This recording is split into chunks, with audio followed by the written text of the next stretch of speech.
We're now joined by one of the friendliest reporters in Canada, our very own Michelle Mackey, who's at Nathan Phillips Square with us. Maybe surprising results from a new poll. Michelle.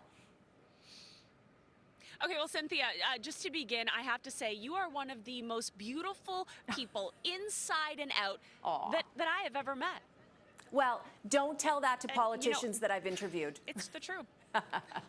Okay, so tell us. Well, listen, the reason I'm telling you this is because, well, I'm from Toronto, and Toronto has been named Canada's friendliest city, at least according to a new study that looked at factors such as happiness, of course, kindness, volunteer interest. But Cynthia, I really wanted to put Torontonians' perceived friendliness to the test to see if folks would help a fellow Torontonian in need if I, let's say, dropped some books on the ground in front of them, and here's what happened. Oh, thank you so much. Oh, shoot. Oh, shoot, ow. Oh, shoot. Yeah. Oh, thank you so much. Thank you, guys. That's really kind of you. Thank you. How would you feel if I told you that Toronto was found to be the friendliest city in Canada? I totally agree. What is it that makes Toronto so friendly? Maybe it's our multiculturalism. It's a melting pot, I guess, of the world. There's a lot of different cultures, and they share each other. They share food ideas. They share culture. So we can learn a lot. Everybody can learn from each other. Honestly, I find Canada, like Toronto, personally, a little sad, like walking around. Like, I was just walking to the gym this morning. There's just like a lot of homeless people, and it really like hurts me just seeing that. No, not the best people. Okay. It's not very friendly. Like, not a lot of people interact with you, but you do get a lot of homeless people asking you for change.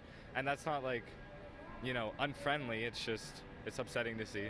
We've heard that coming from the States, which is where we're from, St. Louis, Missouri, that coming up into Canada, that this was going to be like New York, like Canada's New York. When we got here, I was like, no, Toronto's much friendlier than New York. Really? Absolutely.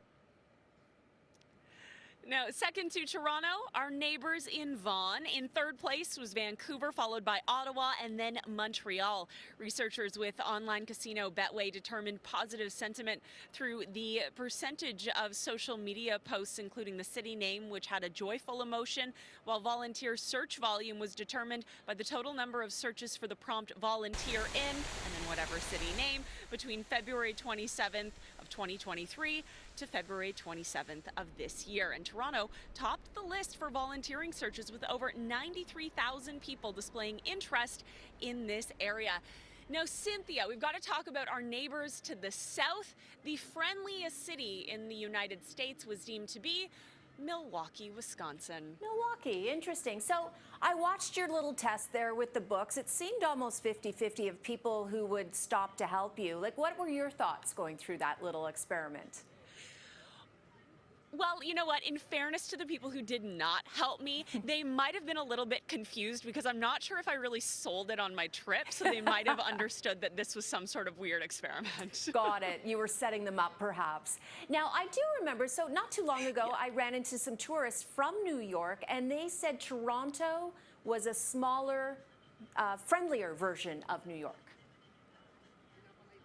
You know what? I was just in New York, and I could definitely see that. Though I have to say, every New Yorker that I interacted with was also quite friendly.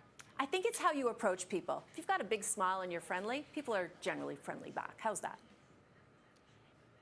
You know what? I love that, Cynthia. We can end it on this note. You get what you give. Exactly. All right, Michelle, thanks very much.